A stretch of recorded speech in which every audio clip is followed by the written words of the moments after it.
네, 모의고사 16회 시작하겠습니다. 1번부터 3번 문제까지 내용이죠. 자, 먼저 첫 번째는 추론 문제고요. 두 번째는 내용 전개 방식 문제, 그리고 세 번째는 어휘 문제입니다. 네, 어휘 문제는 지문 읽으면서 바로바로 해결할 수 있을 것 같죠? 유무형 문화재는 아주 오랜 세월에 걸쳐 전승되지만 사라지는 것이 한순간이다. 이 파괴의 가장 중요한 요소, 파괴를 많이 시키는 것 중에 하나가 전쟁과 재해가 가장 많지만 이렇게 먼저 밝혀줬고요. 평화로운 현대사회라고 해서 문화재가 잘 보존되고 있는 것은 아니다. 이런 보조사 나오면 전쟁과 재해 말고도 이 문화재를 파괴하는 것들이 많구나 이런 걸 알 수가 있을 거예요. 한 예로 숭례문 방화 사건 있고요. 프랑스의 노트르담 대성당의 화재 사건도 얘기하고 있습니다. 그해 10월 이랬으니까 여기 오키나와 일본의 경우도 2019년의 경우로 해석할 수가 있겠네요. 이런 걸 우리는 뭐라고 하냐면 반달리즘이라고 얘기를 한대요. 그러니까 반달리즘이라는 용어를 설명한 것이 일문단의 핵심적인 내용이었습니다. 반달리즘은 5세기 중반 유럽의 민족 대이동 때 게르만족의 일파인 북아프리카 지역이죠. 반달족이 지중해 연안에서부터 로마에 이르기까지 무차별 약탈과 파괴 행위를 일삼았다는 것에서부터 비롯되었다. 그 말에 어원이 지금 분석되어 나온 거예요. 그리고 프랑스 혁명 당시 주교의 연설에서 군중들의 교회 약탈 행위를 반달족의 행위에 빗대면서 이 행위가 반달리즘이라는 용어로 고착화되었다. 굳어졌다. 이런 뜻이죠. 곧 이 용어가 유럽 전역과 세계에 퍼져나갔다. 하지만 이런 거 중요합니다. 왜냐하면 후대의 역사가들에 의해서 반달족이 실제로 그랬다라는 것은 아니라는 게 밝혀졌거든요. 문화재를 파괴하지도 않았다는 사실이 밝혀졌다. 그들은 도시를 파괴하지 말라는 로마 교황의 당부에 순순히 응했다. 이게 맞겠죠. 그래서 아마 여기는 순응이라는 단어를 맞게 표시해야 될 거예요. 하지만 이들에게 찍힌 낙인은 쉬이 사라지지 않았고 현재 반달리즘은 다른 문화와 종교에 대한 무지 혹은 멸시에서 비롯된 파괴 행위를 지칭하는 일반 용어로 사용되고 있다. 일반 용어로 사용된다는 건 일반적으로 많은 사람들이 반달리즘 하면 이런 뜻을 떠올린다는 것이겠죠. 하지만 일반적으로 사용된다고 했기 때문에 100%딱 못 박아진 절대적인 개념은 아닐 거라는 생각을 해두셔야겠습니다. 반달리즘이 가장 최고조에 이른 상황은 당연히 전쟁으로 인해서 나타나는 거죠. 전쟁은 이성을 마비시켜 도의라는 개념조차 무감각하게 만들어 반달리즘을 행하게 만들었습니다. 우리나라 역시 타민족의 침략에 시달렸던 탓에 반달리즘의 폐해도 심각했다. 그 심각했던 사례를 이렇게 고려시대 걸 먼저 설명을 해주고 있어요. 고려시대는 거란군의 침입이 많았죠. 또 몽골군의 침입도 있었거든요. 이 두 가지를 바탕으로 해서 힘들었다. 이런 얘기했고요. 그때 불탔던 많은 기록 유산을 오늘날에 복원을 하기가 힘들었다는 거예요. 그래서 여기도 복원이라는 단어가 맞겠죠. 고려의 역사를 복원하기가 힘든 것은 고려시대에 너무나 많은 침략을 받았기 때문인 거죠. 자, 특히 경주의 황룡사와 구충석탑이 불탄 것은 큰 피해였다. 청나라의 황자오란, 프랑스의 병인양요 등의 전쟁 역시 무시할 수 없을 정도의 문화재 파괴와 이것이 있었다. 그러니까 문화재가 다른 곳으로 간 거예요. 이런 걸 유출했다 이렇게 말하거든요. 누출이라는 말은 기체나 액체가 새어나갈 때 주로 쓰는 말이거든요. 특히 신라부터 조선에 이르는 일본의 침략은 사태가 좀 더 심각했다. 앞에서 이렇게 보면 특히 큰 피해였다 이렇게 강조를 하고 있어요. 앞에 것도 큰 피해지만 뒤에 것이 큰 피해다. 이렇게 말한 다음에 뒤에 부분 보니까 또 특히라고 말한 다음 일본의 침략은 사태가 좀 더 심각했다. 라고 해서 앞에의 거란군이나 몽골군의 침입보다도 더 심했다. 이런 얘기를 하고 있어요. 그들은 경복궁을 파괴했으며 도자기 기술 갖춘 장인들을 납치해갔고요. 일제강점기에는 여러 고분을 도굴했고 문화재도 반출을 했습니다. 숭례문 성곽이나 돈이문 파괴했고요. 등등등의 굉장히 많은 문제점들이 있었어요. 우리가 조선시대에도 일본의 침략을 받았지만 일제강점기도 있었잖아요. 그러니까 그런 오랜 기간에 거쳐서 큰 피해를 남기게 됐다는 거죠. 개인 혹은 일부 집단의 극단적 이념으로 인해 벌어지는 반달리즘도 있었다. 이렇게 나옵니다. 네, 제가 지금 이렇게 표시를 할 건데요. 왜 그러냐면 앞에서 반달리즘을 가장 최고조로 이룬 그 상황의 요인이라고 할 수 있죠. 그게 전쟁이고요. 전쟁 말고 극단적 이념도 하나의 요인으로 제시해주고 있는 겁니다. 그것에 대한 예로 헤로스트라투스라고 하는 사람의 예를 이야기했고요. 마오쩌둥 이야기도 하고 있습니다. 이 마오쩌둥이 극단적인 사회주의 운동인 문화 대혁명을 일으키면서 수많은 중국 문화를 다 없애버렸대요. 그런 걸 말살이라고 하죠. 도살은 주로 가축들을 죽일 때를 말하는 거죠. 또 이슬람의 극단주의 단체 탈레반 이야기도 하고 있습니다. 자, 그게요. 우리나라에도 있었던 일이었는데요. 극단주의자들이 반달리즘을 일으켰는데 조선시대의 일부 극단적인 유교론자들이 사찰에 불을 질렀대요. 유교론은 이제 불교 신자들을 좀 무시한 거죠. 그래서 막 파괴하는 만행을 저질렀고 현대에서도 극단적인 기독교인들이 단군상을 파괴하고 절에 불을 지르는 등의 행위를 일삼았다. 이런 것들은 모두 어떤 이유가 됐든지 간에 강력하게 처벌되어야 한다. 이렇게 밝혔어요. 그렇죠. 그러니까 이거는 글쓴이가 정보만 제공하고 끝나는 글이 아니고 글쓴이가 자기 생각을 마무리 지으면서 글을 정리하고 있는 내용이었어요. 이런 반달리즘은 뭐 시대 불문하고 그죠? 왜냐면 오늘날에까지도 일어나고 있다고 하니까요. 또 시대 불문과 동서양을 막론하고 일어나는 일이었다. 이렇게 정리를 할 수가 있습니다. 자, 그럼 첫 번째 문제, 추론할 수 있는 내용으로 적절하지 않은 것. 2019년에 프랑스와 일본에서는 반달리즘의 사례라고 할 수 있는 일이 생겼다. 여기 2019년 4월에 있었던 프랑스, 그리고 그 해에 일본에서도 그러한 일이 있었죠. 맞습니다. 정확한 역사적 사실에 기반하여 사건을 바라보지 않으면 특정 민족에게 여기 지금 반달족에게 반달리즘이라는 말이 생겨나면서 이들을 굉장히 안 좋은 민족인 것처럼 만들어버렸죠. 낙인을 찍었다 이런 얘기가 나옵니다. 그래서 이런 낙인을 찍은 거 굉장히 위험할 수 있는 부분 이것도 확인이 됩니다. 전쟁이나 재해가 사라진다면 반달리즘으로 인해 문화재가 소실되는 문제는 막을 수 있다. 여기 앞에서 전쟁과 재해가 가장 큰 문제라는 걸 밝히고는 있어요. 근데 전쟁 말고도 뭐가 있었죠? 이렇게 극단적 이념으로 인한 일도 있었어요. 그러니까 이게 사라져도 극단적 이념을 가지고 있는 사람들이 계속 있다면 아마 문화재가 소실되는 문제가 계속 일어날 가능성이 있다. 이렇게 말할 수가 있죠. 거란군이나 몽골군이 우리나라에 입힌 피해보다 일본이 우리나라에 입힌 피해 정도가 심각하다. 이거 파악하려고 제가 이거 미리 밑줄을 쳐둔 겁니다. 좀 더 심각했다라고 해서 일본의 침략을 더 강조해주고 있었죠. 2번, 실제 사례가 엄청나게 많이 나왔죠. 실제 사례를 제시하면 이렇게 사실성이 부각됩니다. 특정 용어의 개념, 반달리즘의 용어가 어디서부터 유래되었는지 그 개념 정리가 잘 되어 있었고요. 반달리즘을 일으키는 원인을 전쟁과 극단적 이념으로 나눠서 이야기해주고 있었어요. 근데 중심 소재의 의미가 변했다. 이건 아니죠. 그런데다가 통시적으로 말하고 있지도 않습니다. 통시적이라는 건 시간의 흐름이 나타나야 하는데요. 위쪽에서 뭐 1794년 또 뭐 2019년, 2008년 이렇게 연도가 나오긴 해요. 근데 이게 순서대로 나와야 통시적이라고 말할 수 있거든요. 그게 아니기 때문에 틀렸다. 이렇게 말할 수가 있습니다. 의미가 변하지도 않았고요. 다음은 기억의 수능 제대로 잘 이야기해줬죠. 수능 말고 대응이라고 하는 것은 어떠한 일에 대해서 응하다 이런 뜻으로 조금 더 뭐 순순히 뭐 이런 일도 없기 때문에 다른 뜻이라고 할 수가 있겠죠. 좀 더 큰 개념이라고 할 수가 있습니다. 복귀는 다시 돌아가는 거죠. 예, 원래대로 똑같이 만들다라는 것과는 상관이 없는 관계가 적은 거라고 할 수 있고요. 이거는 공간적 이동이 있어야 되니까요. 자, 누출이라는 건 아까도 말씀드렸던 것처럼 액체나 기체가 새어나갈 때의 특정한 그런 부분에서만 쓰여요. 도살은 가축을 죽일 때. 그쵸? 그럼 이것도 역시 특정한 영역에서만 쓰이는 말이었네요. 자, 다음 질문 가볼게요. 간호사의 역사, 이것이 핵심적인 내용입니다. 개항기 서양인 선교사의 입국과 궤를 같이 한다. 이 얘기는 개항인 선교사들이 들어왔을 때, 서양인 선교사들이 들어왔을 때를 이제 간호사의 역사의 시작점으로 같이 보고 있다. 이런 뜻인 거죠.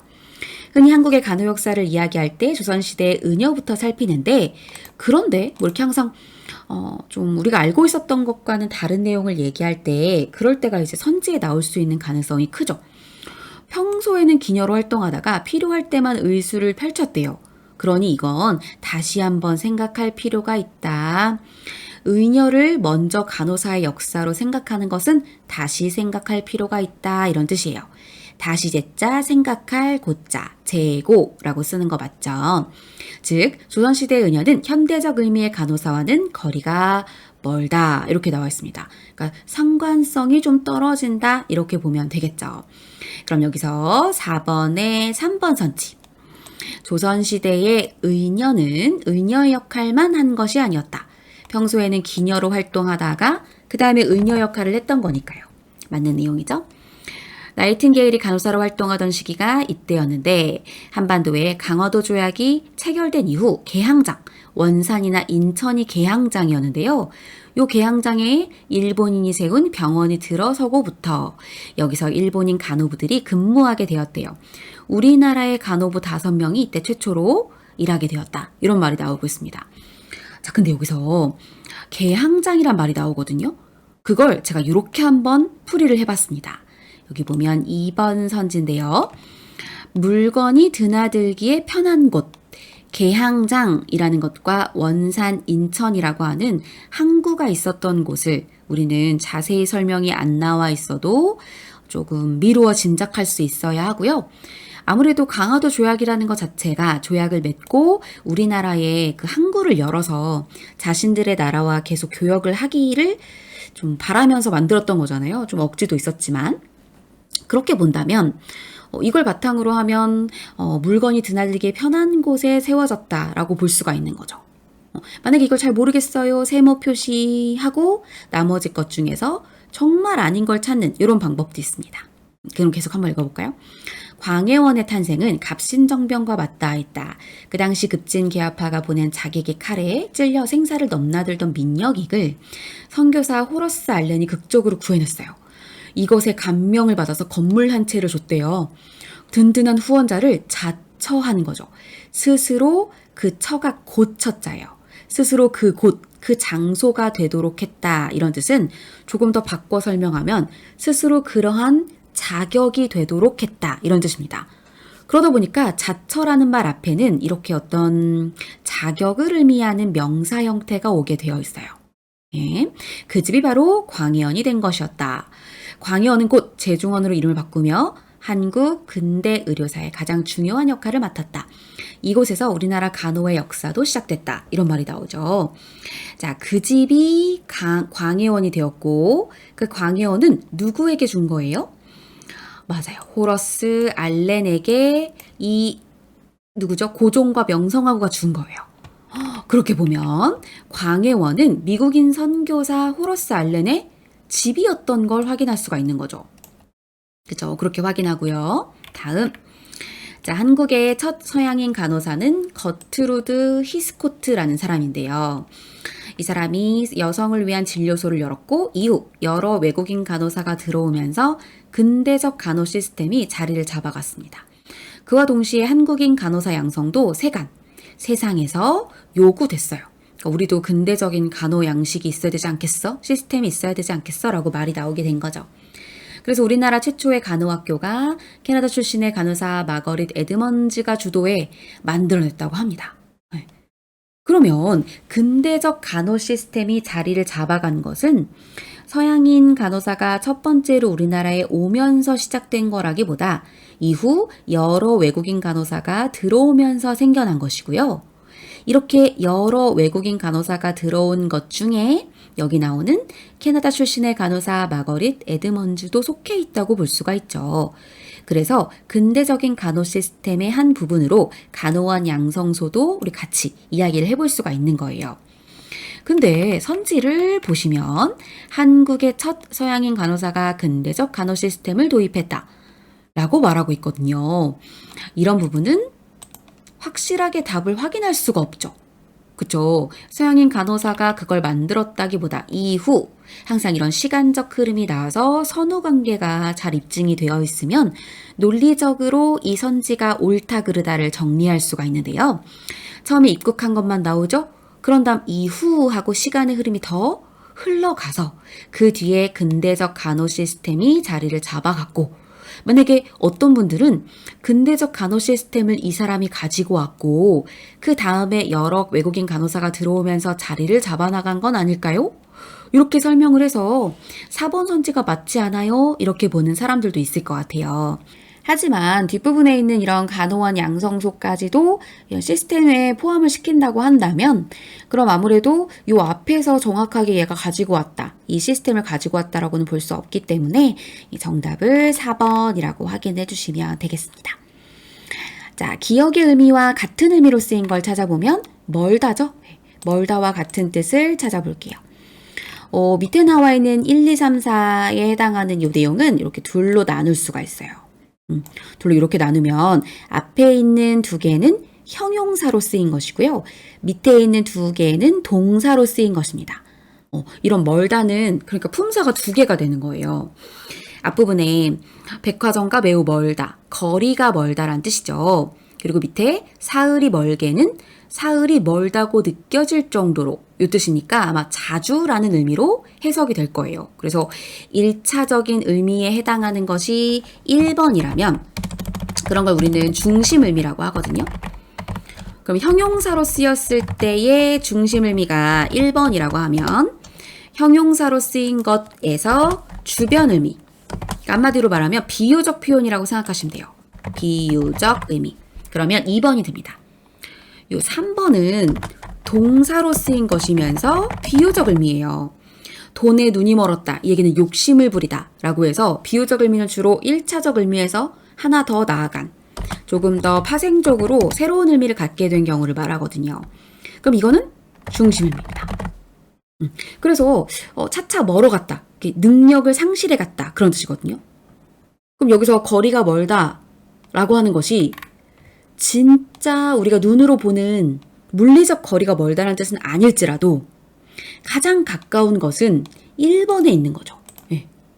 아마 1번에 있는 실제 거리를 이야기하는 요것에 조금 더 파생된 의미로 추상적인 것에 멀다를 쓰게 되었을 거예요. 이런 추상적인 것에 멀다는 관련성이 적다 이런 뜻이거든요. 그나마 비유적 의미는 아니잖아요. 그렇죠? 뭔가 자주라는 의미는 아니잖아요. 그렇게 보면 요거는 1번만 가장 적절한 것이 됩니다. 같은 의미, 그러니까 비슷한 의미를 찾는 거죠. 가장 가까운. A부터 D를 고쳐 쓸 수 있는 말 생각해 봤을 때 요 첫 번째에 나와 있는 재고는 높이다의 뜻이에요.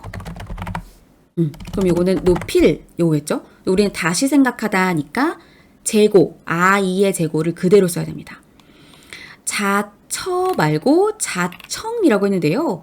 자청이라는 말도 쓰여요. 자청은 뭐냐면 스스로 청함이라는 뜻으로 이때는 주로 행동이 나와요. 행동. 그러니까 스스로 그렇게 행동을 하는 것을 자청했다. 이렇게 되는 거죠. 그래서 흔히 이런 거 나와요. 내가 기자회견을 자청했다. 이럴 때는 기자회견이라는 건 어떤 자격을 나타내는 사람의 역할이 아니잖아요. 기자회견 행동이죠. 그럴 땐 자청이고 아까 얘기했던 대로 후원자처럼 사람의 자격을 나타내면 자처 이렇게 씁니다. 그런 차이가 있고요. 요구됐다라는 이 말은 아예 없습니다. 왜냐하면 되었다의 준말이 됐다니까요. 그죠? 그래서 되었다 요걸 똑같이 쓸 수 있으려면 됐다 이렇게 써야 됩니다. 정답은 4번이네요. 그죠? 까다롭다라고 하는 건 우로 바뀌어요. 그래서 까다로웠다, 까다로웠다가 아니고요. 밑에 꼴이 안 읽었군요. 간호사 양상은 쉬운 일이 아니었고 까다로웠다 이렇게 말을 하고 있습니다. 정식 간호사가 누구였는지도 밑에 잘 나타나 있고요. 그래서 이렇게 뭔가 마지막 문단까지 안 읽어도 답이 나오는 경우들도 있습니다. 7번 자기계발의 설계에 대한 전략이에요. 장단기 목표, 장기는 20년 정도까지, 단기는 3년 정도까지. 인간관계를 고려할 때에는 가족, 직장 동료, 부하 직원, 상사 등과의 관계를 고려하라고 되어 있는데요. 자기 개발은 우리 수업 시간에도 했지만 직장 생활 내에서만 꼭 적용되는 것이 아니라 정말 내가 한 인격체로, 인간으로 살아감에 있어서 필요한 것들 모두를 이야기하고 있기 때문에 이렇게 보다는 이거 틀렸습니다. 그래서 어떻게 설명하면 되냐면 인간관계를 고려할 때에는 가족, 친구뿐만이 아니라 직장 동료, 부하 직원, 상사 등까지 모두 고려해야 되는 거죠. 인간관계가 중요합니다. 구체적 방법으로 애매모호하게 하면 안 되니까요. 자신을 브랜드화해서 다른 사람과 차별화하는 특징을 생각해내야 되고 이렇게 지속적인 개발이 필요합니다. 한 번 하고 끝나는 일시적인 거 말고요. 다음 가볼게요. 조직 문화입니다. 여기는 스타벅스가 나왔어요. 스타벅스의 조직 문화의 특성을 한번 살펴봤더니 유연한 조직 문화, 자유롭고 편안한 분위기 이런 걸 제시해주고 있어요. 그러면서 노동 집약적 서비스를 보여주고 있는데 정성을 담아서 보여준대요. 그러니까 뭔가 대량 생산을 하는 똑같은 걸 찍어내는 게 아닌 거죠. 직원들의 애사심을 바탕으로 해서 비즈니스를 잘할 수 있게 만들어주려고 하고요. 이렇게 작은 따옴표로 묶여있는 이런 부분들은 진짜 중요하겠죠. 사람 중심이구나 이렇게 말을 할 수가 있습니다. 이런 스타벅스는 그 스타벅스만의 조직 문화가 확고하기 때문에 이렇게 확고한 조직 문화를 가지고 있는 이런 직장에서는 그 직원들이 굉장히 뭐라고 할까요? 다른 것들에 신경을 쓸 그런 필요 없이 그 조직 문화에 충분히 흡수가 될 수 있죠. 그래서 아마 강력한 조직 문화가 있는 곳에서는 조직 문화에 잘 동화되고 그럼 그 조직에 몰입할 수 있는 기회를 제공해 줍니다. 분명히 사람 중심이라고 얘기를 했거든요. 근데 직원들의 희생 정신을 강요할까요? 아니겠죠. 여기서 말하는 사람 중심은 고객이기도 하겠지만 직원들이기도 하기 때문에 목표 달성이 중요하다고 해서 직원들을 희생시키지는 않을 겁니다. 좀 헷갈리게 여기 노동 집약적이란 말이 나와서 왠지 노동 집약이니까 노동으로서 희생이 따르겠지 이렇게 생각할 텐데 아니에요. 희생까지 요구하면서 노동을 막 시킨다 이것까지는 아닌 거죠. 그리고 여기서 일과 생활의 조화를 꾀할 수 있고 일체감이나 정체성 제가 아까 말씀드렸던 일탈을 통제할 수 있는 행동 지침을 정확하게 강력한 조직 문화다 보니까 그런 걸 줌으로써 일체감을 정체성을 갖게 만들어주죠. 또 아까 말씀드린 뚜렷한 조직 문화 그것으로 인해 조직 구성원들의 의견을 받아들일 수 없거나 받아들 수가 아니죠. 받아들일 수죠. 받아들일 수가 없거나 혹은 조직이 변해야 될 시기에 이것이 장애 요인으로 작용하기도 합니다. 그 말은 뭐냐면 뚜렷한 조직 문화에 단점이 있을 수 있다는 거예요. 조직 문화가 좋기도 하겠으나 또 어떻게 보면 그 문화가 정답인 줄 알고 모든 조직원들의 하나하나의 의견들을 다 들어보지 못하게 될 수도 있거든요. 그러니까 요거 4번은 뚜렷한 조직 문화의 단점을 제시해 준 것이고 요 앞부분에 있는 2, 3번은 특별히 또 스타벅스가 보여주고 있는 사람 중심의 조직 문화의 특성, 장점이라고 볼 수 있는 거죠.